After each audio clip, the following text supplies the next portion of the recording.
குடும்பத்தில் அனைவருக்கும் மருள சொல்வதற்காகவும் இன்றைய ஆசையை வேண்டியும் ஒப்புக்கொள்ளப்படுகிறது. அன்புமிக்கவர்களே, நம் திருமண நினைவாக நன்மையில் கழிக்கப்படும் நமது படைப்பாய்வின் நன்மையை புனிதப்படுத்தி அல்லவாறு நம் கடவுளாய் ஆண்டதை பெற்று மன்றாடுவோம். அவை நம் முதலியளித்து நாம் பெற்றப்பட்ட தூய ஆவியை உண்மையுள்ளவர்களால் அழைத்து தருவார்.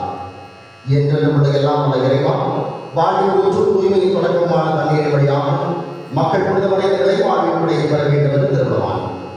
இத்தண்ணீரை புனிதப்படுத்தி இரண்டு உண்மை வேண்டுகிறோம். ஆண்டவரை, உமது நாளாகி இன்று உமது அருள்காவலை பெற கருதுகிறோம். வாழ்வெடுத்து உமது அருளை மூச்சலை எதிர்ப்பு தரும். இத்தண்ணீரால் எங்கள் உள்ளத்தையும் உடலையும் தீமை அடைவதற்கு காத்திருக்கிறார். இவ்வாறு நாங்கள் தூய இதயத்தோடு அணிவரும் உமது மீட்பை பெற்றுக்கொள்ளும் தகுதி பெறுவோம். எங்கள் ஆண்டவராகிய கிறிஸ்து வழியாக உண்மை மன்றாடுகிறோம். எல்லாம் இறைவா, தண்ணீர் வளம்பெற ஏற்பட வேண்டும் என்ற இறைவாக்கின கணிசாவளியாக உமது படைப்பு பொருளாகிய இந்த உண்மை பரிவிலக்கத்துடன் புனிதப்படுத்த இரண்டு உண்மை ஆழ்வுடன் வேண்டுகிறோம். ஆண்டவரை, உப்பு கலந்த தண்ணீர் தெளிக்கப்படும் இடமெல்லாம் தீயோடி தாக்குதல் அனைத்து தோல்வியுடன் செய்கிறார். தூய ஆவியார் உடனிருந்து எங்களை இடையராக காத்திருப்பார்.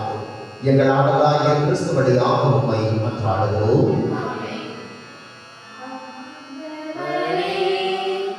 Yeah.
இந்த நற்கலை கொண்டாட்டத்தின்படியாக அவர் தம்முடைய ஆட்சி விருதில் பங்கு கொள்ள நம்மை தகுதி பெற செய்வாராக. மன்றாடுவோமாக. எல்லாம் வல்ல இறைவா, ஆண்டோர் நாங்கள் கடைபிடிக்கும் தவக்காலங்கள் அடையாள செயல்களால் கிறிஸ்துவின் மறைமுறைகளை புரிந்து கொள்வதை முன்னேற எங்களுக்கு உதவியர்கள். அதனால் அவற்றின் பயன்களில் எங்கள் நடத்தையால் அடைவோமாக. உமோடு புதிய ஆவியாயும் ஒன்றைக்கு என்றென்றும் இறைவனாய் வாழ்ந்து ஆட்சி செய்கின்ற எங்கள் ஆண்டவரும் திருமகனுமாகிய இயேசு கிறிஸ்து வழியாக உம்மை மன்றாடுகின்றோம்.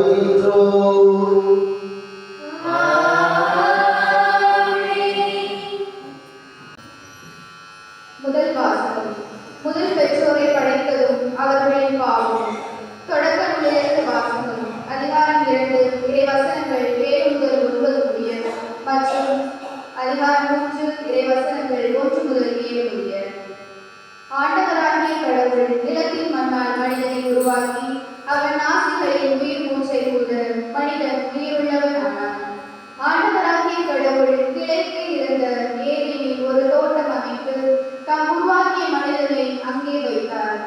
ஆண்டவராகிய கடவுள் கண்ணுக்கு அழகானதும் உண்பதற்கு சுவையானதுமான எல்லா வகை மரங்களையும் தோட்டத்தின் நடுவில் வாழ்வின் மரத்தையும் நன்மை தீவை அறிவதற்கு ஏதுவான மரத்தையும் மண்ணிலிருந்து வளரச் செய்தார். ஆண்டவராகிய கடவுள் உருவாக்கிய காட்டு விலங்குகளில் எல்லாம் பாம்பு மிகவும் சூழ்ச்சி மிக்கதாக இருந்தது. அது பெண்ணிடம், கடவுள் உங்களிடம் தோட்டத்தில் உள்ள எல்லா மரங்களில் இருந்தும் உண்ணக்கூடாது என்றது உண்மையா என்று கேட்டது. பெண் பாம்பிடம், தோட்டத்தில் இருக்கும் மரங்களின் பழங்களை நாங்கள் உண்ணலாம், ஆனால் தோட்டத்தின் நடுவில் உள்ள மரத்தின் கனியை மட்டும் நீங்கள் உண்ணக்கூடாது, அதை தொடவும் கூடாது, மீறினால் நீங்கள் சாவீர்கள் என்று கடவுள் சொன்னார் என்றார். பாம்பு பெண்ணிடம், நீங்கள் சாகவே மாட்டீர்கள், ஏனெனில் நீங்கள் அதிலிருந்து உண்ணும் நாளில் உங்கள் கண்கள் திறக்கப்படும், உங்கள் கடவுளைப் போல் நன்மை தீமை அறிவீர்கள் என்பது கடவுளுக்கு தெரியும் என்றது. அந்த மரம் உண்பதற்கு சுவையானதாகவும் கண்களுக்கு கை கூட்டுவதாகவும் அறிவு பெறுவதற்கு விரும்பத்தக்கதாகவும் இருப்பதைக் கண்டு பெண் அதன் பழத்தை பறித்து உண்டாள். அதை தன்னிடம் இருந்த தன் கணவனுக்கு கொடுத்தாள். அவனும் உண்டான். அப்பொழுது அவர்கள் இருவரும் கண்களும் திறக்கப்பட்டன. அவர்கள் தாங்கள் ஆடையின்றி இருப்பதை அறிந்தனர். ஆகவே அத்தி இலைகளை வைத்து தங்களது ஆடைகளை செய்து கொண்டனர். இது ஆண்டவர் வழங்கும் அருள்வாக்கு. பதிலுரை பாடல் பல்லவி.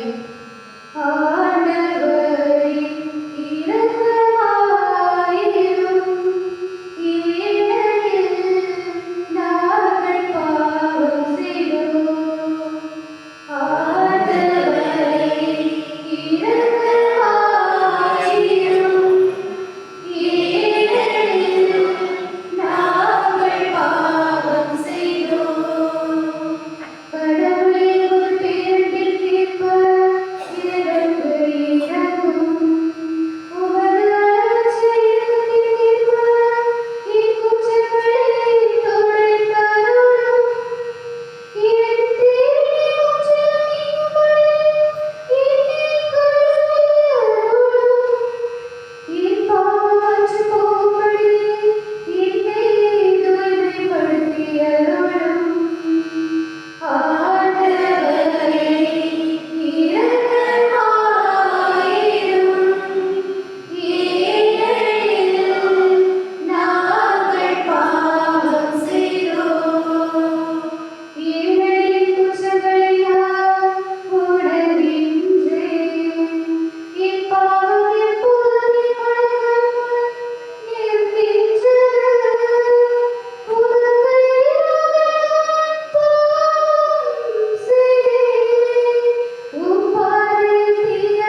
அலைகடைந்து பெருக்கெடுக்கவில்லை. திருத்தூதர் பவுல் ரோமையருக்கு எழுதிய திருமுகத்திலிருந்து வாசகம். சகோதர சகோதரிகளே, ஒரே ஒரு மனிதன் வழியாய் பாவம் இந்த உலகத்தில் நுழைந்தது. அந்த பாவத்தின் வழியாய் சாவு வந்தது. அதுபோலவே எல்லா மனிதரும் பாவம் செய்யாததால் எல்லா மனிதரையும் சாவு கவ்விக்கொண்டது.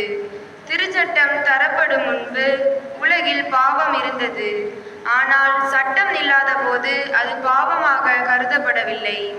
ஆயினும் ஆதாம் முதல் மோசே வரையில் இருந்தவர்கள் ஆதாமை போல் கடவுளின் கட்டளையை மீறி பாவம் செய்யவில்லை. எனினும் சாவு அவர்கள் மீது ஆட்சி செலுத்திற்று. இந்த ஆதாம் வரவிருந்தவருக்கு முன்னடையாளமாய் இருக்கிறார்.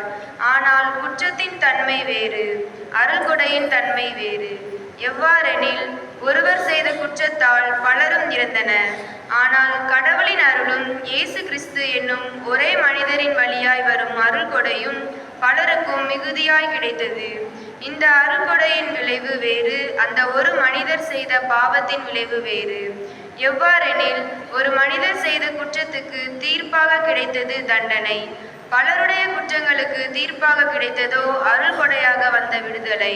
மேலும் ஒருவர் குற்றத்தாலே அந்த ஒருவர் வழியாக சாவு ஆட்சி செலுத்தியதென்றால், அருள் பெருக்கையும் கடவுள் ஏற்புடையவராக கொடையும் இயேசு கிறிஸ்து என்னும் ஒருவர் வழியாக அடைந்து கொண்டவர்கள் வாழ்வு பெற்று ஆட்சி செலுத்துவார்கள் என இன்னும் மிக உறுதியாக நம்பலாம் அன்றோ? ஆகவே ஒருவரின் குற்றம் எல்லா மனிதருக்கும் தண்டனை தீர்ப்பாய் அமைந்தது போல், ஒரே ஒருவரின் ஏற்புடைய செயல் எல்லா மனிதரின் வாழ்வழிக்கும் விடுதலை தீர்ப்பாய் அமைந்தது. ஒருவர் மனிதரின் கீழ்ப்படியாமையால் பலர் பாவிகளானது போல, ஒருவர் கீழ்ப்படிததால் பலர் கடவுளுக்கு ஏற்புடையவர்கள் ஆவார்கள். இது ஆண்டவர் வழங்கும் அருள்வாக்கு. தன் மந்தையை காப்பது போல ஆண்டவர் நம்மை காக்கின்றார். தன் மந்தையை காப்பது போல ஆண்டவர் நம்மை காக்கின்றார். மனிதர் அப்பத்தினால் மட்டுமல்ல, மாறாக கடவுளின் வாய்ச்சொல் ஒவ்வொன்றாலும் வாழ்வார். தன் மந்தையை காப்பது போல ஆண்டவர் நம்மை காக்கின்றார். ஆண்டவர் உங்களோடு இருப்பாராக. உம் ஆன்மாவோடும் இருப்பாராக. மத்திய எழுதிய தூய நற்செய்தியிலிருந்து வாசகம். ஆண்டவரே, மாட்சி உமக்கே. மத்திய நற்செய்தி அதிகாரம் 4 இறை வார்த்தைகள் 1 முதல் 11 முடிய. அக்காலத்தில் இயேசு அலகையினால் சோதிக்கப்படுவதற்காக பாலை நிலத்திற்கு தூய ஆவியால் அழைத்து செல்லப்பட்டார். அவர் 40 நாள் இரவும் பகலும் நோன்பு இருந்தார். அதன் பின் பசியுற்றார். சோதிக்கிறவன் அவரை அணுகி, நீர் இறைமகன் என்றால் இந்த கற்கள் அப்பமாகும்படி கட்டளையிடும் என்றான். அவர் மறுபடியாக, மனிதர் அப்பத்தினால் மட்டுமல்ல, மாறாக கடவுளின் வாய்ச்சல் ஒவ்வொன்றாலும் வாழ்வர் என மறைநூலில் எழுதியுள்ளதே என்றார். பின்னர் அலகை அவரை எருசலேம் திருநகரத்திற்கு கூட்டிச் சென்றது. கோவிலின் உயர்ந்த பகுதியில் அவரை நிறுத்தி, நீர் இறைமகன் என்றால் கீழே குதியும். கடவுள் தம் தூதருக்கு உம்மை குறித்து கட்டளையிடுவார். உமது கால் கல்லில் மோதாதபடி அவர்கள் தங்கள் கைகளில் உம்மை தாங்கிக் கொள்வார்கள் என்று மறைநூலில் எழுதியுள்ளது என்று அலகை அவரிடம் சொன்னது. இயேசு அதனிடம், உன் கடவுளாகிய ஆண்டவரை சோதிக்க வேண்டாம் எனவும் எழுதியுள்ளதே என்று சொன்னார். மறுபடியும் அலகை அவரை மிக உயர்ந்த ஒரு மலைக்கு கூட்டிச் சென்று உலக அரசுகள் அனைத்தையும் அவற்றின் மேன்மையும் அவருக்கு காட்டி அவரிடம், நீர் நெடுஞ்சான்கடையாக விழுந்து என்னை வணங்கினால் இவை அனைத்தையும் உமக்கு தருவேன் என்றது. அப்பொழுது இயேசு அதை பார்த்து, அகன்று போ சாத்தானே, உன் கடவுளாகிய ஆண்டவரை வணங்கி அவர் ஒருவருக்கே பணிசு என்றும் மறைநூலில் எழுதியுள்ளது என்றார். பின்னர் அலகை அவரை விட்டு அகன்றது. உடனே வானதூதர் வந்து அவருக்கு பணிவிடை செய்தனர். ஆண்டவரின் அருள்வாக்கு. கிறிஸ்துவே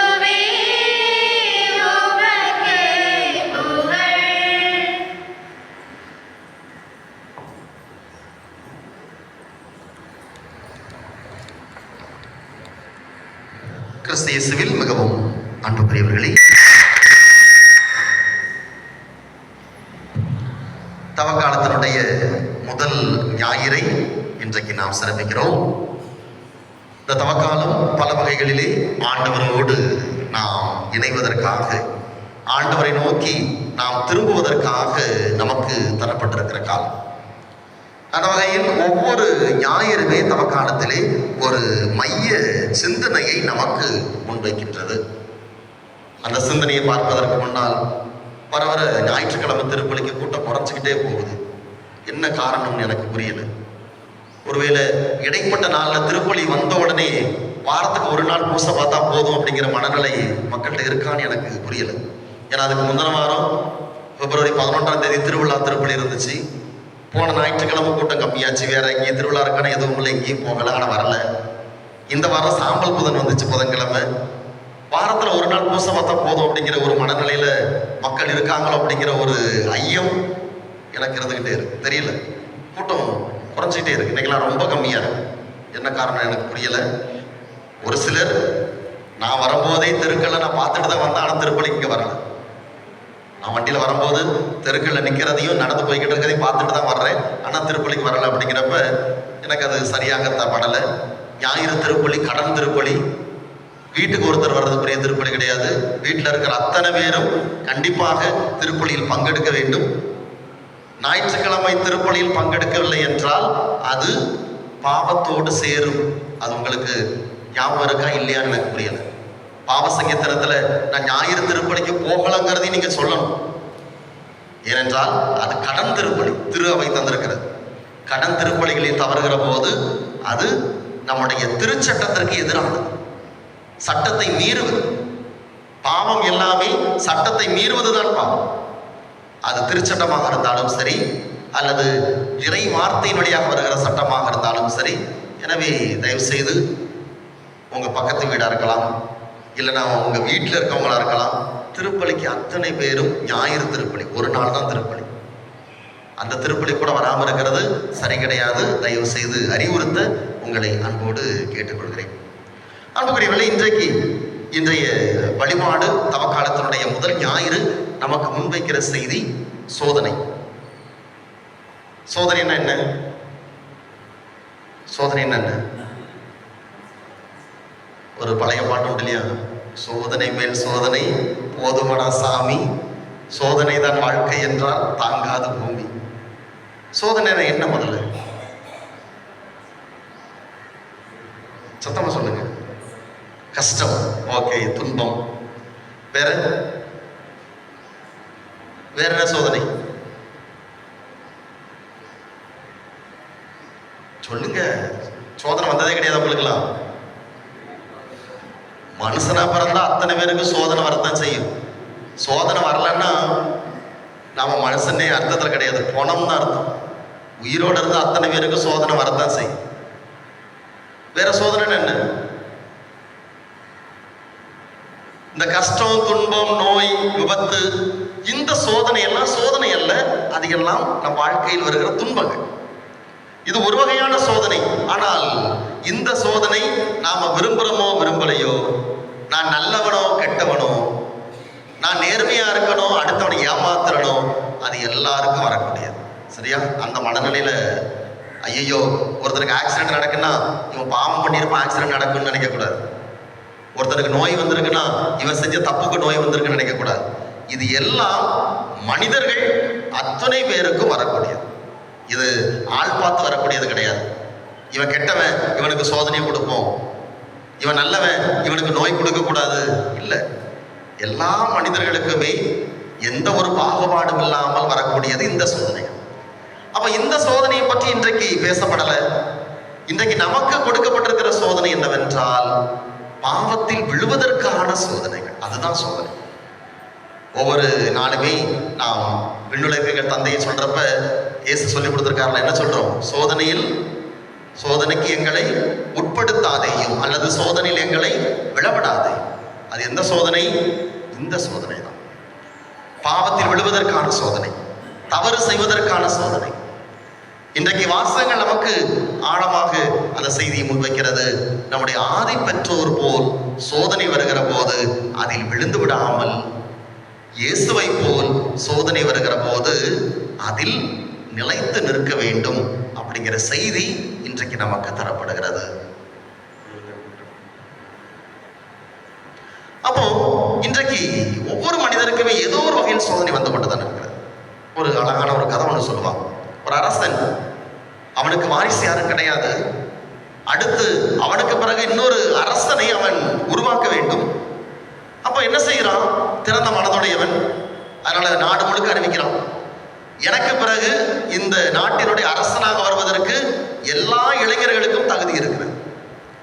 அப்போ விரும்புகின்ற அத்தனை இளைஞர்களும் நான் வைக்கிற போட்டிகளிலே நீங்கள் பங்கெடுக்கலாம் அப்படிங்கிறான். நிறைய பேர் பங்கெடுக்கிறாங்க. பல போட்டிகள் நடக்குது. அவர்கள் திறமைகள் சோதிக்கப்படுது, அவர்களது உடல் வலிமை சோதிக்கப்படுது. எல்லாம் சோதிக்கப்பட்டு கடைசியா ஒரு 7 பேர் அந்த போட்டியில கடைசி வரைக்கும் நிற்கிறாங்க. அப்ப அவங்களுக்கு இறுதியாக ஒரு போட்டி, அந்த போட்டியில் வெற்றி பெறுபவர் அரசனாக அதற்கு பின்னால் இங்க உள்ள வந்து திருப்பொழி செய்யப்படுவார்னு அறிவிக்கிறான்.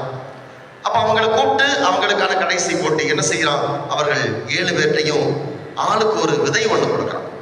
ஒரு விதையை கொடுத்து, இந்த விதையை நீங்க வீட்டுல போய், இது ஒரு அரிய வகை மரத்தினுடைய விதை, இந்த விதையை நீங்க எந்த அளவுக்கு பராமரிக்கீங்களோ அதற்கேற்ப இது வளரும், எந்த அளவிற்கு இதற்கான ஊட்டச்சத்து கொடுக்கீங்களோ அதற்கேற்ப இது வளரும் அப்படின்னு எல்லாம் சொல்லி ஆளுக்கு ஒரு விதை கொடுத்து நீங்க வீட்டுல போய் அதை விதைத்து அதற்கு தண்ணீர் ஊற்றி உரம் போட்டு நல்லா பராமரிங்க, 1 வருஷம் கழிச்சு நான் வந்து பார்ப்பேன் அப்படிங்கிறான். எல்லாருமே வீட்டுல போய் செய்யறாங்க. 1 வருஷம் கழிச்சு அரசன் ஒவ்வொரு வீட்டுக்கா போய் பார்க்கறான். ஒவ்வொருத்தருதுமே மிக அருமையாக பராமரித்து அந்த மரத்தை வளர்த்துருக்கிறாங்க. ஒரே ஒரு இளைஞன் மட்டும் ரொம்ப சோகமா இருக்கிறான். என்னப்பா ஆச்சு அப்படின்னு கேட்கிறப்ப அவன் என்ன சொல்றான்? அரசே, நீங்க கொடுத்த விதையை நான் விதைச்சு தண்ணி ஊத்துனேன், உரம் போட்டேன், எவ்வளவோ பராமரிச்சேன், ஆனா கடைசி வரைக்கும் அது முளைக்கவே இல்லை அப்படிங்கிறான். சரி வாங்க அப்படின்னு எல்லாரையும் கூட்டிட்டு போறாரு அரசன். கூட்டிட்டு போயிட்டு என்னுடைய அடுத்த வாரிசாக நான் இப்ப அறிவிக்க போறேன் அப்படின்ட்டு அந்த 7 பேரில் ஒருவரை அறிவிக்கிறார். யார் அறிவிச்சாரு? அந்த முளைக்காத விதை. எல்லாருக்கும் அதிர்ச்சி என்னங்கிறப்ப அந்த அரசன் சொல்றான், நான் உங்க 7 பேர் கையிலே கொடுத்தது ஏற்கனவே வேக வைத்த விதை, வெந்நீரில் வேக வைத்த விதை. நீ என்ன செஞ்சாலும் அது முளைக்க போறது கிடையாது. ஆனா நீங்க என்ன செஞ்சிருக்கிறீங்க? எப்படியும் நாம் அரசராயிருங்கிறதுக்காக நீங்க இதற்கு பதிலாக இதே விதையை வேறெங்கிருந்தோ பெற்று அதை வளர்த்திருக்கிறீர்கள். உங்களுக்கான சோதனையை நான் வைத்தேன். என்ன சோதனை? உண்மைக்கான சோதனை. எந்த அளவிற்கு நீங்கள் உண்மையாக இருக்கிறீர்கள் என்பதற்கான சோதனை. அதுல இந்த இளைஞன் தான் வெற்றி பெற்றிருக்கிறான், இவன் தான் எனக்கு பின்னால் அரசனாக வருவான்னு சொன்னார். அன்புக்குரியவர்களே, இன்றைய வாசகங்கள் நமக்கு அதைத்தான் முன்வைக்கிறது. நம் வாழ்க்கையிலே சோதனை கண்டிப்பா வரும். எல்லாருக்குமே சோதனை வரும். ஆனால் சோதனைங்கிறது பாவம் கிடையாது, சோதனைங்கிறது குற்றம் கிடையாது. அந்த சோதனையில் நான் எப்படி இருக்கிறேன் என்பதை பொறுத்து தான் அது மாறுகிறது. இன்றைக்கு முதல் வாசகத்தில் பார்க்கிறோம், நம்முடைய ஆதி பெற்றோர் கடவுள் அவர்களை தனது உருவிலும் சாயலில் உருவாக்குகிறார். அவர்களை அந்த தோட்டத்திலே அவர் உலாவ விடுகிறார். அவர்களுக்கு ஒரே ஒரு கட்டளை தான் கொடுக்கிறார், இந்த மரத்தின் கனியை மட்டும் நீங்கள் உண்ணாதீர்கள். பாம்பு வந்து அவர்களை சோதிக்கிறது. அந்த சோதனையில் எளிதாக விழுந்து விடுகிறார். நீ கடவுளை போல் ஆமா என்று சோதிக்கிறது. ஆனா பாவம் அவங்களுக்கு தெரியாது, ஏற்கனவே கடவுளை போலதான் இருக்கிறாங்க. எல்லாவற்றையும் கடவுள் கொடுத்திருக்கார். உருவிலும் சாயலிலும் அத்தனையும் கொடுத்துதான் படைத்திருக்கிறார். இது ஒரு வகையான சோதனை மட்டுமே கடவுள் அவர்களுக்கு முன்வைக்கிறார். ஆனால் மிக எளிதாக அந்த சோதனையில் விழுந்து விடுகிறார்கள். சோதனையில் விழுந்ததால் அவர்கள் பாவம் செய்கிறார்கள், கீழ்ப்படியாமல் கடவுளின் கட்டளையை மீறுகிறார்கள். அவர்கள் அழிவுக்குட்பராக மாறுகிறார்கள். அப்ப இன்றைக்கு பாவம் அப்படிங்கிறது என்ன? சோதனை. இந்த சோதனையில் நான் தோல்வி அடைகிற போது, விழுகிற போது கடவுளின் கட்டளையை மீறுகிறேன். கடவுளின் கட்டளையை மீறுவதால் அது பாவமாக மாறுகிறது. அப்போ நாம செய்யற எல்லா பாவமும் இதனுடைய அடிப்படை தான். நம்முடைய எல்லா குற்றங்களும் இதுதான் அடிப்படை. குற்றத்திற்கான சோதனை, பாவத்திற்கான சோதனை முதல்ல வருது. அந்த சோதனையில் நான் விழுந்து விடுகிற பொழுது கடவுளின் கட்டளையை மீறுகிறேன். கடவுளின் கட்டளையை மீறுகிற போது அது பாவமாக மாறிவிடுகிறது. அப்போ இயேசுவுக்கும் சோதனை வருது. அதான் இன்னைக்கு நற்செய்தி வாசகத்தில் பார்க்கிறோம். ஒரு மனிதனாக இயேசு சோதிக்கப்பட்டார், அழகையினால் சோதிக்கப்படுகிறார். 3 வகையான சோதனை இன்றைக்கு, அதுதான் நமக்கான செய்தி. இந்த 3 வகையான சோதனையில் இயேசு எப்படி தன்னை காத்துக் கொண்டார் என்பதை பார்க்கிறோம். முதல்ல இயேசுக்கு என்ன சோதனை வருது? என்ன சோதனை வச்சு நீங்க நற்செய்தியில வாசி கேட்டோம்? என்ன சோதனை? கல்லை அப்பமாக மாற்றும். 40 நாள் நோன்பு இருக்கிறார். சாத்தான் கரெக்டா பிடிக்கிறான். பசியோடு இருக்கிறார் இயேசு. 40 நாள் நோன்பு இருந்ததா? கரெக்டா அவட்ட போய் இந்த கல்லை அப்பமாக மாற்றும். நம்ம சாத்தான் அப்படிதான் கரெக்டா நம்மளுடைய அந்த பாயிண்ட்ல வீழ்த்துவோம். நம்ம எதுல பலவீனமா நிக்கிறோமோ அந்த பலவீனத்துல தான் சாத்தான் அடிக்கும். அப்போ அவர்கிட்ட கேட்கிறோம், இந்த கல்லை அப்பமாக மாற்றும். இயேசு மாற்றி இருக்கலாம், பசியோடு தான் இருக்கிறார். ஆனால் அவர் அந்த சோதனையில் விழவில்லை. இன்றைக்கு நமக்கான சோதனை அதுதான். உணவு தொடர்பான சோதனை இன்றைக்கு பல நேரத்தில் வருகிறது. இன்றைக்கு உணவுக்காக பல பேர் பல இடங்களிலே பல பிரச்சனைகள் உருவாகுது பார்க்கிறோம். ஒரு அசனம், ஒரு கல்யாண வீடு, எத்தனை வீட்டில் பெரிய சண்டையா இருக்குது, எத்தனை அசனங்கள் சண்டையா வந்துருக்குது. எனக்கு சாப்பாடு கொடுக்கல, எனக்கு கறி வைக்கல, அவனுக்கு எலும்பு வச்சுட்டான், எனக்கு கறி வைக்கல. எத்தனை அசனங்கள், எத்தனை பந்திகள் பிரச்சனையில் முடிஞ்சிருக்குது. அப்போ அதெல்லாம் சொல்றாங்க, பசி வந்தா 10ம் பறந்து போக முடியுமாங்க. மானம், வெட்கம் எல்லாமே பறந்து போக முடியுமா? இன்றைக்கு நான் இந்த உணவு தொடர்பான என்னுடைய தேவை தொடர்பான சோதனையில் நான் விழுந்து விடுகிறேனா? பழைய ஏற்பாட்டில் நிறைய உதாரணங்கள் இந்த சோதனையில் விழுந்ததற்கு நாம் பார்க்கிறோம். ஈசாக்கினுடைய மூத்த மகன் ஏசா, யாக்கோபு அண்ணன் தம்பி 2 பேர். ஏசா தன் தலைமகன் உரிமையை எதுக்காக கொடுக்கிறான்? ஒரு கிண்ணம் கூழுக்கு, சோத்துக்காக தன் தலைமகன் உரிமையை விற்று கொடுக்கிறான் பசியில். எனவேதான் இன்றைக்கு வரைக்கும் ஆபிரகாமின் கடவுள், ஈசாக்கின் கடவுள், யாக்கோபின் கடவுள் தான் சொல்லப்படுதே தவிர ஏசாவின் கடவுள் என்று சொல்லப்படவே இல்லை. அப்போ உணவு எந்த அளவிற்கு ஒரு மனிதனை வீழ்த்தி அவனை சோதனையில் விழ வைக்கிறது, அவனை பாவத்திற்கு கொண்டு செல்கிறது என்பதை நாம் பார்க்கிறோம். இன்றைக்கு நம்முடைய வாழ்க்கையில் உணவு மட்டுமல்ல, உடல் தொடர்பான சோதனைகள் வருகிற போது இன்றைக்கு நான் எந்த அளவிற்கு நிற்கிறேன்? அதுதான் இன்றைக்கு இயேசு நமக்கு முன்னால் வைக்கிற கேள்வி. இரண்டாவது, இயேசுக்கு என்ன சோதனை வந்துச்சு? எங்க? எந்த கோபுரத்தின் உச்சியில? எங்க? எந்த கோபுரத்தின் உச்சியில? எருசலேம் ஆலயத்தினுடைய கோபுர உச்சியிலிருந்து நீர் குதியும், உம்முடைய கால்களை தரையில் மோதாதபடி காவல் தூதர்கள் தாங்கிக் கொள்வார்கள். அது இறை வார்த்தையை சொல்லுது. அழகை சொல்லுவாங்க இல்லையா, சாத்தான் வேதம் ஓதும் முடியுமா? அது வேதம் ஓதுகிறது. நீர் மேல இருந்து குதியும், உங்க கால்கள் தாங்கிக் கொள்கிறப்ப உண்மை சுற்றி இருக்கிற அத்தனை பேரும் உண்மை புகழ்வார்கள். இந்த புகழ்ச்சிங்கிற சோதனை இயேசு கொடுக்கிறது. இன்றைக்கு நமக்கு இந்த சோதனை பல நேரங்களில் வந்துகிட்டு தானே இருக்குது. நான் பேர் வாங்கணும், நான் செஞ்சேன்ட்டு வரணும், என் பேர் சொல்லப்படும். ஒரு சின்ன அன்பளிப்பு செஞ்சா கூட, ஒரு நன்கொடை கொடுத்தா கூட என் பேர் நன்றி சொல்லணும், எல்லாரும் முன்னாடியே சொல்லணும், எனக்கு சால்வை போடணும், என் பேர் அன்பளிப்பு உபயம்னு பெருசா எழுதணும், என் பேரு கல்வெட்டுல கண்டிப்பா வந்துடணும். இது எல்லாம் நம்முடைய பேருக்கான சோதனை, புகழ்ச்சிக்கான சோதனை. இந்த சோதனையில் மிக எளிதாக நாம் விழுந்து விடுவோம்.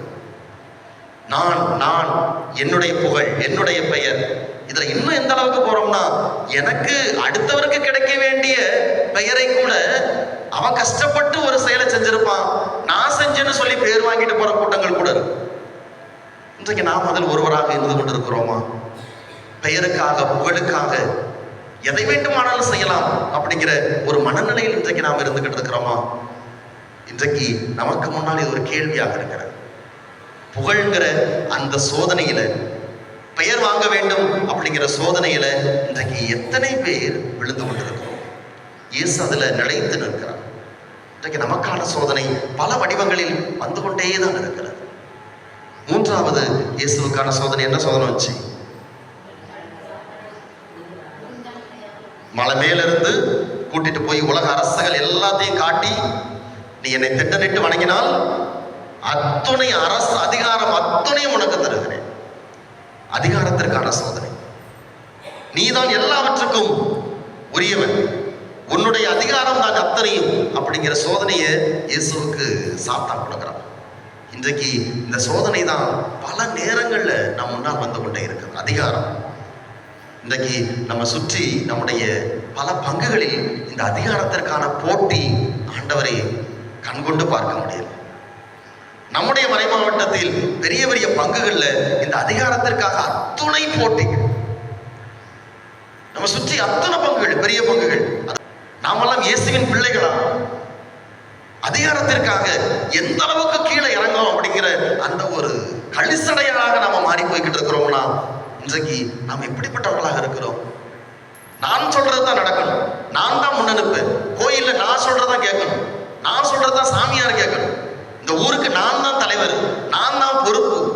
இப்படிப்பட்ட இந்த அதிகாரம்ங்கிற போதை இன்றைக்கு மனிதர்களை ஆட்டி படைத்துக் கொண்டிருக்கிறது. அன்புக்குரியவர்களே, நாம் கிறிஸ்தவர்கள், இயேசுவை பின்பற்றுகிறவர்கள் இந்த சோதனையில் இன்றைக்கு நாம் விழுந்து கொண்டிருக்கிறோம். அப்போ இந்த வகையான சோதனைகள் வருகிற போது வாழ்க்கையில நான் எப்படி அதை எதிர்கொள்ள போகிறேன்? இந்த தவக்காலத்துல நமக்கு வரக்கூடிய சின்ன சின்ன சோதனைகள் இருந்து எடுத்துக்கோ. பெருசு கொண்ட அதிகாரம் பெரிய அளவுக்கு நம்ம போக வேண்டாம். நமக்கு வரக்கூடிய சின்ன சின்ன சோதனைகள், வேற என்ன சோதனைலாம் வரும்? நமக்கு வேற என்ன சோதனைலாம் வரும் வாழ்க்கையில, அன்றாட வாழ்க்கையில? உங்களுக்கு என்ன சோதனைலாம் வரும்? நான் சொல்றது புரியுது இல்லையா? அது செய்யக்கூடாதுன்னு தெரியும், ஆனா நான் செஞ்சிருவேன், செஞ்சுட்டு வருத்தப்படுவேன், ஐயோ இப்படி செஞ்சுட்டானே. அந்த மாதிரி நான் கேட்கறேன், என்ன சோதனைலாம் வரும்? போன், ரொம்ப நேரம் போன் பார்க்க கூடாது அப்படின்ட்டு நினைப்போம், ஆனா விடிய விடிய உட்காந்து பார்த்துக்கிட்டோம். பிள்ளைங்களுக்கு என்ன சோதனைகள் வரும்? அப்பா அம்மாவுக்கு அவங்க சொல்றதை கேட்கறதா வேண்டாம், அந்த சோதனை வரும். வேற என்ன சோதனை வரும்? கோபம். எல்லாரும் கோபப்படாம இருக்கணும்னு நினைப்போம், ஆனா கோபத்திற்கான சோதனை திரும்ப திரும்ப வந்துகிட்டு இருக்கும். இந்த தவக்காலத்துல நிறைய காரியங்கள் திரும்ப திரும்ப சொல்லப்படுது. நோன்பு இருக்க வேண்டும் என்று சொல்லப்படுகிறது. நோன்புன்னா வெறுமனே பசித்திருக்கிற நோன்பு மட்டுமல்ல, வார்த்தை நோன்பு, அதான் ரொம்ப முக்கியம். என்னுடைய வார்த்தையில் நான் நோன்பு இருக்க வேண்டும். அடுத்தவனை பற்றி புரணி பேசாம இருக்கணும், அடுத்தவரை பற்றி இல்லாத பொல்லாது பேசாம இருக்கணும், அடுத்தவங்க மனசை காயப்படுத்தாத இருக்கணும். இதுல நோன்பு இருக்குன்னு சொல்றோம், ஆனா அந்த பலவீனத்துல அந்த சோதனையில விழுந்துகிட்டே இருக்கிறோம். அப்போ அன்றாட வாழ்க்கையில எனக்கு வரக்கூடிய சின்ன சின்ன சோதனைகள்ல நான் முதல்ல எந்திரிக்கப்படாது. அதிலே அடிப்படையான சோதனையிலே நான் எந்திரிக்க முடியலன்னா பெரிய பெரிய சோதனைகள், அதிகாரம், புகழ், இதெல்லாம் பெரிய போதைக்கான சோதனை. அதெல்லாம் அவ்வளவு எளிதாக எந்திரிக்க முடியாது. அப்ப சிறு சிறந்தே ஆரம்பிப்போம். காலையில் எந்திரிச்சதுலேருந்து இரவு படுக்கிற வரை பல சோதனைகள் வரும். காலையில் எந்திரிக்கணுமான சோதனை, சீக்கிரம் எந்திரிக்கணுமான சோதனை, எந்திரிச்சு கிளம்பணுமான சோதனை, கோயிலுக்கு வரணுமான சோதனை, இப்படி பல சோதனைகள் வந்துகிட்டே தான் இருக்குது. இந்த சோதனைகளை நாம் வெற்றி கொள்ள ஆரம்பிக்கிற போது பெரிய சோதனைகளை வெற்றி கொள்வதற்கு ஆண்டவர் அந்த வலிமையை கொடுப்பார். எனவே இந்த நாளிலே இயேசுவிடத்துல கேட்போம், இயேசுவே, உம்மை போல நாங்கள் சோதனைகள் வருகிற போது அதில் விழுந்து விடாமல் கடைசி வரை நிலைத்து நிற்க வேண்டும். இயேசு நிலைச்சு நிற்கிறதுக்கு இந்த சோதனை வெற்றி பெற எது காரணமா இருந்துச்சு? தொடக்கத்தில் இன்றைக்கு நற்செய்தி வாசகத்துடைய தொடக்கத்தில் ஒரு வார்த்தை வந்துச்சு, கவனிச்சீங்களா? பாலை நிலத்திற்கு அவரை யாரு கூட்டிட்டு போனான்? அழகையா? தூய ஆவியார். அழகையினால் சோதிக்கப்படுவதற்காக தூய ஆவியானவர் அழைத்து செல்கிறார். அப்ப ஆவியானவர் இயேசுவோடு இருந்ததால் அவர் எல்லா சோதனைகளிலும் வெற்றி பெறுகிறார். அப்ப இன்றைக்கு ஆவியானவர் நம்ம கூட இருந்தா நம்மால் வெற்றி பெற முடியும். அப்ப நாம கேட்க வேண்டியது என்ன? ஆவியானவரே என்னோடு இரும். ஆவியானவர் தான் என் மனச்சான்று வழியாக என்னோடு பேசிக் கொண்டிருப்பார். இது தப்பு, இதை செய்யாத, இந்த சோதனையில் விழாத அப்படின்ட்டு அவர் தான் சொல்லுவார். அப்ப அந்த ஆவியானவருடைய வரத்தை கேட்போம். ஆவியானவரே, இயேசுவோடு இருந்து சோதனைகளை வெற்றி பெறுவதற்கு நீர் அவருக்கு திடம் தந்தது போல எங்களோடு இருந்து எங்களை திடப்படுத்தும். எங்களுக்கு இந்த தவக்காலத்தில் வருகிற சோதனைகளில் நாங்கள் விழாதபடி எங்களை கரம் பற்றி கொள்ளும் என்று ஆண்டவரிடத்தில் கேட்போம். ஆவியானவர் நம்மை வழிநடத்துவார். அனைவரும் எழுந்து நின்று நம்முடைய நம்பிக்கையை அறிக்கையிடுவோம்.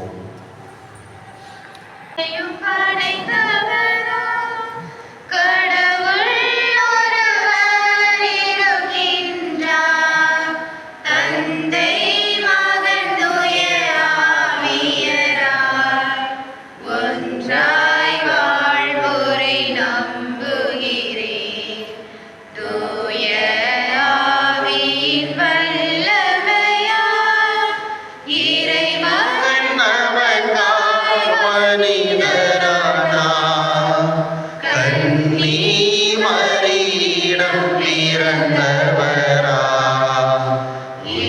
இயேசுவை முருவியாய் நம்புகிறேன். லாத்துவின் ஆட்சியில் பாடுபட்டார், சிலுவையில் இறந்து அடக்கப்பட்டார், மூன்றாம் நாளில் உயிர்த்தெழுந்தார், இறப்பின் மீது வெற்றி கொண்டார். விண்ணகம் வாழும் தந்தையிடம் அரியணை கொண்டு இருக்கின்றார். உலகம் முடியும் காலத்திலே நடுவராய் திரும்பவும் வந்திடுவார். தூய ஆவியாரை நம்புகிறேன். பாரினில் அவர் துணை வேண்டுகிறேன். பாவ மன்னிப்பில் தூய்மை பெற்று பரிகார வாழ்வில் நிலைத்திடுவேன். திரு அவை உரைப்பதை நம்புகிறேன். புனிதர்கள் உறவை நம்புகிறேன். உடலின் உயிர்ப்பை நிறை வாழ்வை உறுதியுடனே நம்புகிறேன். ஆமென். இது நமது நம்பிக்கை அறிக்கையிட்டிருக்கிறோம். இந்த நம்பிக்கையின் அடிப்படையிலே நம்முடைய தேவைகள் மன்றாட்டுகள் சிறப்பாக சோதனைகளில் விழுந்து விடாமல் நிலைத்திருக்கக்கூடிய அருளை இரக்கத்தை ஆண்டவரிடத்திலே நாம் மன்றாட்டுகளாக முன்வைப்போம். அன்பே உருவான இறைவா, திரு அவையை வழிநடத்தும் திருத்தந்தை அவர்களுக்கு உமது உடனிருப்பை நல்கி அவர் மேற்கொள்ளும் பணிகள் சிறக்கவும் கருத்துக்கள் நிறைவேறவும் அவரோடு இணைந்து திருப்பணி புரியும் துறவரத்தார், குருக்கள், கன்னியர்கள் அனைவருக்கும் உடல் ஆன்ம நலமளித்து பாதுகாத்தளித்து வழிநடத்தும் வேண்டும் என்று இறைவா உம்மை மன்றாடுகிறோம். ஆண்டவரே, எங்கள் மன்றாட்டை கேட்டருளும். கருணையின் உருவே இறைவா, எமது பங்கு மக்களின் குடும்பங்களில் அமைதியும் ஒற்றுமையும் நிலவிட, எங்கள் கருத்துக்கள் நிறைவேற, முயற்சிகள் வெற்றியடைய, நாங்கள் தீச்செயல்களை விடுத்து ஆண்டவரின் இரக்கத்தை பெற, பாவமான காரியங்களில் நாட்டம் கொள்ளாமல் இருக்க, இந்த தவ காலத்தில் நல்ல சிந்தனையையும் புதிய இதயத்தையும் தூய ஆவியார் தாமே நல்கி அனைவருக்கும் தேவையான ஆசிரையும் நோயற்ற வாழ்வையும் அருளிட வேண்டும் என்று இறைவா உம்மை மன்றாடுகிறோம். ஆண்டவரே, எங்கள் மன்றாட்டை கேட்டருளும். நல்லாயனே இறைவா, இளையோர் தங்கள் வழிகளில் இறைவனை முன்னிறுத்தி அவருக்கு ஏற்புடையவர்களாய் நடந்து தங்கள் கல்வியிலும் பணியிலும் வாழ்விலும் பொருளாதாரத்திலும் ஏற்றம் காணவும், குடும்பத்திற்கும் சமுதாயத்திற்கும் நாட்டிற்கும் தங்களின் பங்களிப்பை நல்கிடவும், ஏற்ற காலத்தில் நல்ல துணையினை தந்து மகிழ்வுடன் அவர்களை வாழ செய்திட உம்மை மன்றாடுகிறோம். ஆண்டவரே, எங்கள் மன்றாட்டை கேட்டருளும். நீதியின் அரசரே எம் இறைவா, எமது நாட்டில் ஆட்சி பொறுப்பில் உள்ள தலைவர்கள் மக்களுக்கு தேவையான காரியங்களை எல்லோருக்கும் பொதுவாகவும் சமமாகவும் திறம்படவும் செயலாற்ற தேவையான ஞானத்தை தந்து வழிநடத்திடவும், பிரிவினைகள் நீங்கி சமாதானம் நிலைக்கவும், மக்களின் தேவைகள் நிறைவேறவும், பொருளாதாரத்தில் வளர்ச்சி காணவும், இயற்கை வளங்கள் பாதுகாக்கப்படவும் தேவையான ஞானத்தை தந்தருள வேண்டும் என்று இறைவா உம்மை மன்றாடுகிறோம். ஆண்டவரே, எங்கள் மன்றாட்டை கேட்டருளும். நம்முடைய தனிப்பட்ட தேவைகளுக்காக சற்று நேரம் கண்களை மூடி கரங்களை குவித்து நம்பிக்கையோடு ஆண்டவரிடத்திலே மன்றாடுவோம்.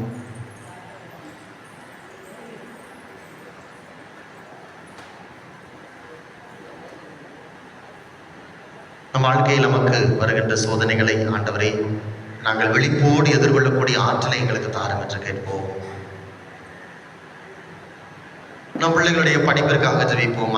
தேர்வு எழுதி கொண்டிருக்கின்ற தேர்வுக்காக தயாரித்துக் கொண்டிருக்கிற நம்முடைய பிள்ளைகள் சிறப்பாக தேர்வுகளை எதிர்கொள்ள தேவையான ஞானத்தை ஆண்டவர் நம் பிள்ளைகளுக்கு தர வேண்டும் என்று மன்றாடுவோம்.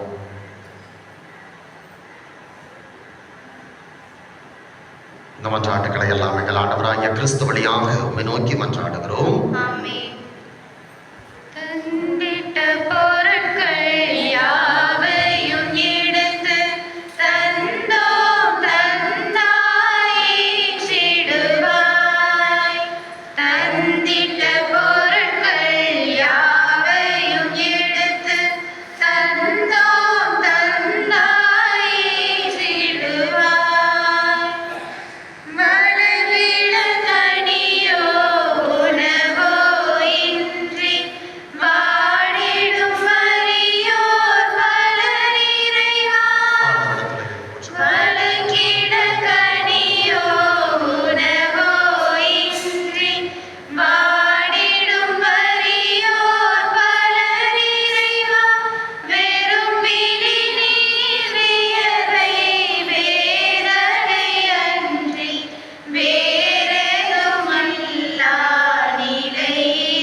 அன்புக்குரியவர்களை நாம் அனைவரும் இணைந்து ஒப்புக் கொடுக்கும் இப்பலி எல்லாம் வல்ல தந்தை ஆகிய இறைவனுக்கு ஏற்றதாக மன்றாடுங்கள்.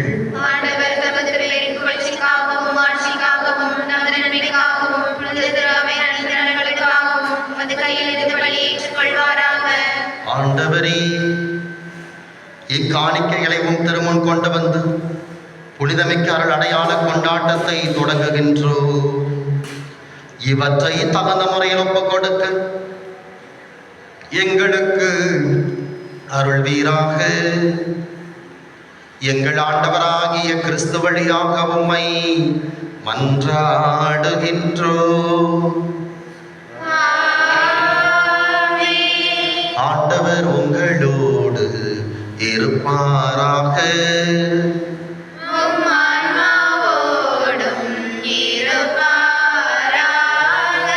இதயங்களை மேலே எழுப்புங்கள்.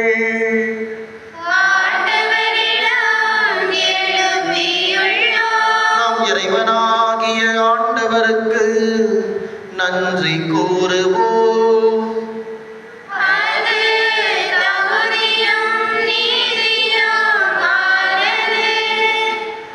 ஆண்டவரே, தூயவரான தந்தையே, என்றும் உள்ள எல்லாம் வல்ல இறைவா, எங்கள் ஆண்டவராகிய கிறிஸ்து வழியாக எந்நாளும் எவ்விடத்திலும் நாங்கள் உமக்கு நன்றி செலுத்துவது மெய்யாகவே தகுதியும் நீதியுமாகும். எங்கள் கடமையும் மீட்புக்குரிய செயலுமாகும். கிறிஸ்து 40 நாட்கள் இவ்வுலக உணவை தவிர்த்து உண்ணா நோன்புக்கு ஒரு கொடுத்து அதை புனிதப்படுத்தினார். மேலும் தொடக்கத்தில் தோன்றிய பாம்பின் மாய கவர்ச்சிகள் அனைத்தையும் அவர் தோற்கடித்து தீமையின் ஆட்சி மீது வெற்றி கொள்ள எங்களுக்கு கற்பித்தார். அதனால் பாஸ்கா மறை நிகழ்வை தகுதியான மனதோடு கொண்டாடி இறுதியாக முடிவில்லா பாஸ்காவுக்கு கடந்து செல்வோமாக. ஆகவே வானதூதர் அணிகளோடும் புனிதரின் பெருந்திரளோடும் நாங்கள் சேர்ந்து உமக்கு புகழ்ச்சி பண்ணிசைத்து முடிவின்றி ஒரே குரலாய் பாடுவதாவது:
ஆண்டவரே, நேர்மையாகவே தூயவர், தூய்மை அனைத்திற்கும் ஊற்று.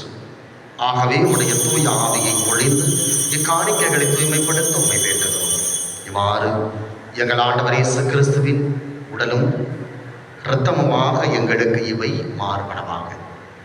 அவர் பாடுபட உணம் கணிந்து தம்மை கையளித்த போது அப்பத்தை எடுத்து நன்றி செலுத்தி அதை பிட்டு தம் சீடருக்கு அளித்தவர் கூறியதாவது: அனைவரும் இதிலிருந்து பெற்று உண்ணுங்கள், ஏனெனில் இது உங்களுக்காக கையளிக்கப்படும் என் உடல்.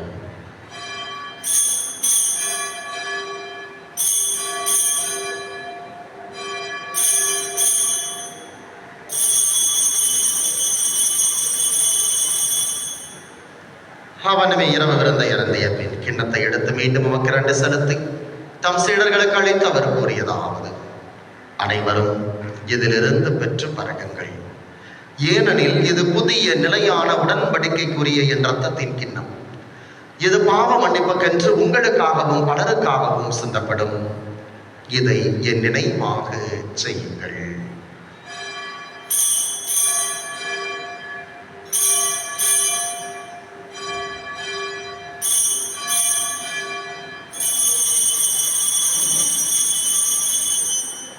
நம்பிக்கையின் மறைபொருள். ஆண்டவரே, நீர் வருமளவும் உமது இறப்பினை அறிக்கையிடுகின்றோம், உமது உயிர்ப்பினையும் எடுத்துரைக்கின்றோம். ஆகவே ஆண்டவரே, நாங்கள் கிறிஸ்துவின் இறப்பினையும் உயிர்ப்பினையும் நினைவு கூர்ந்து வாழ்வு தரும் அப்பத்தையும் மீன்படிக்கும் கிண்ணத்தையும் உமக்கு ஒப்புக் கொடுக்கிறோம். உம் திருமுன் நின்று உமக்கு ஊழியம் புரிய தகுந்தவர்கள் என எங்களை ஏற்றுக்கொண்டீர். எனவே உமக்கு நன்றி செலுத்துகிறோம். மேலும் கிறிஸ்துவின் உடலிலும் இரத்தத்திலும் பங்கு கொள்ளும் எங்களை தூய ஆவியார் கொண்டு சேர்க்க வேண்டும் என உம்மை தாழ்மையுடன் மன்றாடுகிறோம். ஆண்டவரே, உலகெங்கு பரவி இருக்கும் அது திரு அவை நினைவு கூர்ந்தருளும். எங்கள் திருத்தந்தை லியோ, எங்களாய ஸ்டீஃபன், எல்லா திருநிலையினராய் அனைவரோடும் சிறப்பாக இன்றைய பணி ஒப்புக் கொடுக்கின்ற பாஸ்கர் குடும்பத்தாரையும் எங்கள் அனைவரையும் நிறைவாக ஆசிர்வதித்து உமது திரு அவையின் அன்பில் நிறைவு பெறச் செய்தருளும். மேலும் உயர்த்தலும் அது நோக்குடன் துயில் கொள்ளும் எங்கள் சகோதர சகோதரிகளையும் இறந்தோர் அனைவரையும் இரக்கத்துடன் நினைவு கூர்ந்தவும் திருமுக ஒளியினுடைய ஏற்றருளும். எங்கள் அனைவர் மீதும் இரக்கமாயிரும். கடவுளின் கன்னித்தாயான மாட்சிமிக்க மரியாள் எங்கள் ஊர்த அன்னை, அவருடைய கணவரும் எங்கள் பங்கின் பாதுகாவலருமான தந்தை மலனார், புனித திருத்தூதர்கள், இவ்வுலகில் உகந்தவராய் இருந்தோர் ஆகிய புனிதர் அனைவருடனும் நாங்கள் நிலை வாழ்வில் பங்கு கொள்ளும் தகுதி பெற்று உம் திருமகன் இயேசு கிறிஸ்து வழியாக உம்மை புகழ்ந்தேத்து மரங்களுள்ள உம்மை மன்றாடுகிறோம்.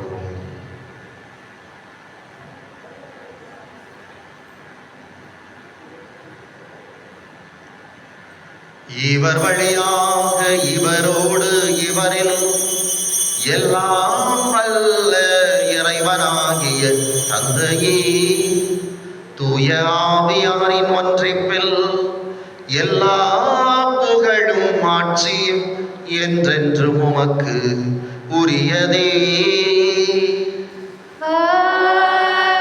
ஆமென்.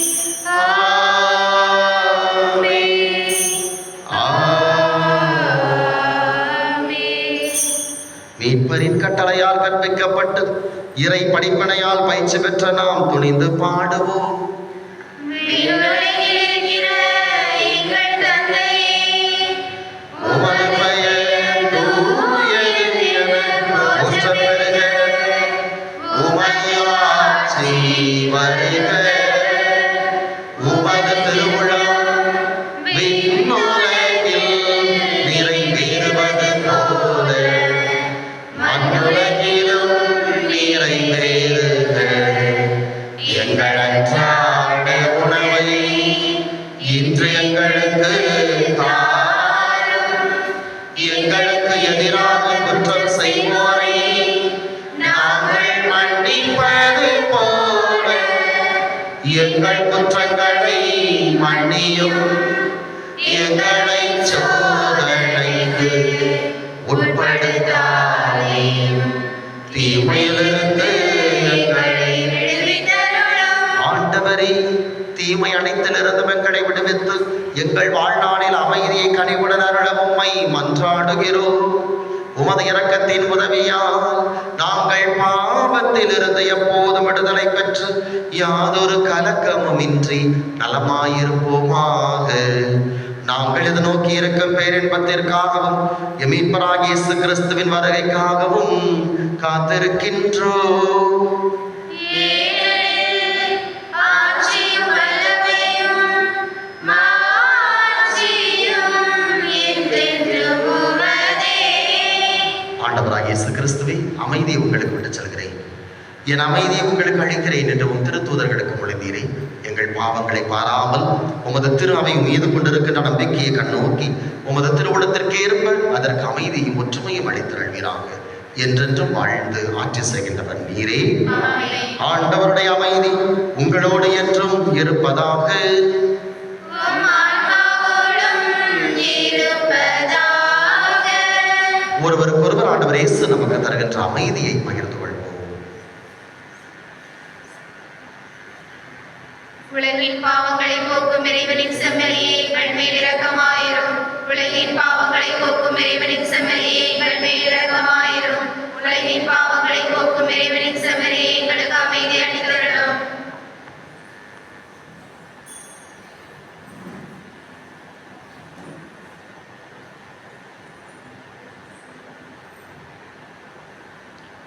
இதோ இறைவனின் செம்மறி, உலகின் பாவங்களை போக்குகிறவர், நம்மை தேடி வந்து சோதனையில் விழவிடாமல் நம்மை பாதுகாக்கிறவர். இந்த செம்மறியின் விருந்திற்கு அழைக்கப்பட்ட நாம் வேறு பெற்றோர். ஆண்டவரே, தேவரீர் நிலத்திருள நான் தகுதியற்றவள், ஆனால் ஒரு வார்த்தை மட்டும் சொல்லியருளும், எனது ஆன்மா நலமடையும்.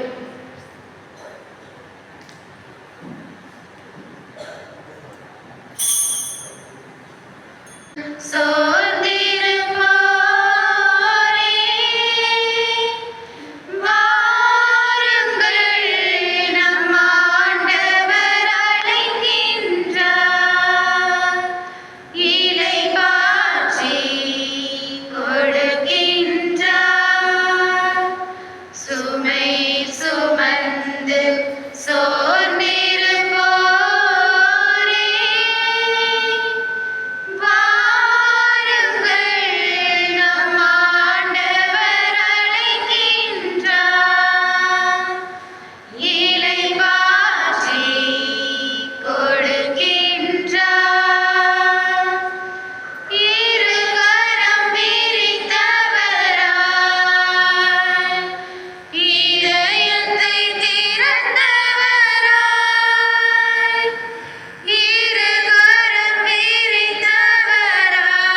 அன்புக்குரியவர்களே, இன்றைய ஞாயிறு வழிபாட்டை சிறப்பித்து பாடகர் குழுவினருக்கு நம்முடைய நன்றிகளையும் பாராட்டுகளையும் தெரிவித்துக் கொள்வோம்.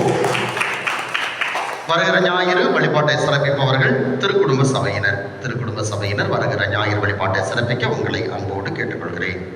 அன்புக்குரியவர்களே, தவக்கால திருப்பயணம் வருகிற மார்ச் மாதம் 13ஆம் தேதி வெள்ளிக்கிழமை இரவு நாம் இந்த தவக்கால திருப்பயணத்திற்கு கிளம்புகிறோம். ஒரு வேன் 22 பேர் சேர்ந்திருக்கிறார்கள். இங்கிருந்து குருசுமலை புனித அல்போன்ஸ் அம்மாள் கல்லறை, எடத்துவான் ஆகிய இடங்களுக்கு நாம் செல்கிறோம். வருகிற வழியில் நேரத்தை பொறுத்து மற்ற முக்கியமான ஆலயங்களும் நாம் பார்க்கிறோம். எனவே பெயர் கொடுத்தவர்கள் மார்ச் 13ஆம் தேதி வெள்ளிக்கிழமை இரவு தயாராக இருக்க உங்களை அன்போடு கேட்டுக்கொள்கிறேன். அன்புக்குரியவர்களே, நம்முடைய திருவிழா நெருங்கி வருகிறது. நம்முடைய அன்னை மரியாள் லூர்து அன்னையினுடைய திருச்சுருவம் நம்முடைய ஆலயத்திற்கு வந்து 150 ஆண்டுகள் ஆவதன் நினைவாக நாம் கொண்டாடுகிறோம். அதனுடைய சிறப்பு நிகழ்வாக பங்கு தந்தைக்கான இல்லமும் நம்முடைய சப்பர அறையும் புதிய சப்பர அறையும் நாம் வேலையை தொடங்கி இருக்கிறோம். நம்முடைய ஒத்துழைப்பு இல்லாமல் செய்ய முடியாது. எனவே நன்கொடை கொடுப்பவர்கள் எல்லாரும் கொடுத்தீங்களான்னு எனக்கு ஒரு சந்தேகம். நான் எல்லா வீடுகளுக்கு வரலான்னு இருக்கிறேன். வருகிற நாட்களில் எல்லா வீடுகளுக்குமே நிர்வாக குழுவோடு நான் வந்து எல்லாருடைய பங்களிப்பும் கண்டிப்பாக இருக்க வேண்டும். அந்த உணர்வு நமக்கு இருக்கணும். இது ஏன் கோயில், இது என்னுடைய பங்கு தந்தை இல்லம், என்னுடைய பங்களிப்பு இருக்கிறது அப்படிங்கிறது எல்லாரும் கண்டிப்பாக உறுதி செய்ய வேண்டும். எனவே நீங்கள் கொடுத்திருந்தாலும் சரி கொடுக்காட்டாலும் சரி வருகிற நாட்களிலே நிர்வாக குழுவோடு எல்லா வீடுகளுக்கும் நான் வருவேன். உங்கள் பங்களிப்பு என்ன? தந்தை ஏற்கனவே கொடுத்துருக்கோம்னா பாராட்டுகள், நன்றி, ஒரு ஜெபம் சொல்லி ஆசீர்வாதம் கொடுத்துட்டு வருவோம். கொடுக்கலன்னா கொடுங்கன்னா கேட்பேன். சரியா? எல்லா வீடுகளுக்குமே வந்து எல்லாருடைய பங்களிப்போடு நம்முடைய ஆலய பணிகள் நடக்க வேண்டும். அதனால அதை மனதில் வைத்துக் கொள்வோம். பெயருக்காக புகழுக்காக அல்ல, உரிமைக்காக. இது என்ன ஆலயம், என்னுடைய லூர்து மாதா ஆலயம், என்னுடைய பங்களிப்பு கண்டிப்பாக இருக்க வேண்டும். அந்த ஒரு உணர்வோடு எல்லாரும் சேர்ந்து இந்த பணிகளை செய்ய முன் வரும். நிர்வாகத்தாரை செஞ்சுட்டு போறாங்க பார்த்துக்கலாம் அப்படிங்கிறது இல்லை, இது எல்லாருக்கும் உரியது. எனக்கு அந்த ஒரு உணர்வோடு அனைவரும் பங்கெடுக்கவும் உங்களை அன்போடு கேட்டுக்கொள்கின்றேன். மனிதர் அப்பத்தினால் மட்டுமல்ல, கடவுளின் வாயிலிருந்து புறப்படும் ஒவ்வொரு வார்த்தையாலும் வாழ்கிறார். நன்றி கூறி மன்றாடுவோம். ஆண்டவரே, புத்துயிர் தர விண்ணக உணவினால் எங்கள் நம்பிக்கை ஊட்டம் பெறவும் எதிர்நோக்கு வளரவும் அன்பு உறுதி அடையவும் உம்மை வேண்டுகின்றோம். அதனால் உயிருள்ள உண்மையான உணவாம் கிறிஸ்துவை நாங்கள் ஆர்வத்துடன் நாட கற்றுக்கொள்வதோடு உமது வாயினின்று புறப்படும் எல்லா வார்த்தைகளாலும் வாழ்ந்திட ஆற்றல் பெறுவோமாக. எங்கள் ஆண்டவராகிய கிறிஸ்து வழியாக உம்மை மன்றாடுகின்றோம்.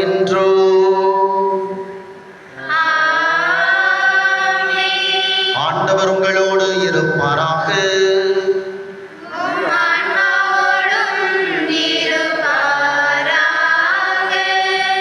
இறைவனின் சிறப்பாசிற்காக தலைவணங்கி மன்றாடுவோம். ஆண்டவரே, உமக்கள் மீது நிறைவான ஆசை இறங்கிட உம்மை வேண்டுகின்றோம்.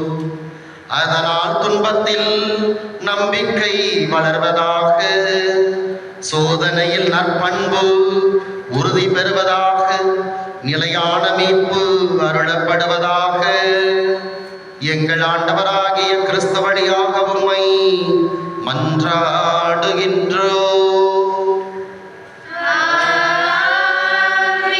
எல்லாம் வல்ல இறைவன் தந்தை, மகன், தூய ஆவியார் உங்களை ஆசீர்வதிப்பாராக. இயேசுவை போல சோதனையில் வெற்றி பெற சென்று வாருங்கள். கடவுள் நம்மோடு.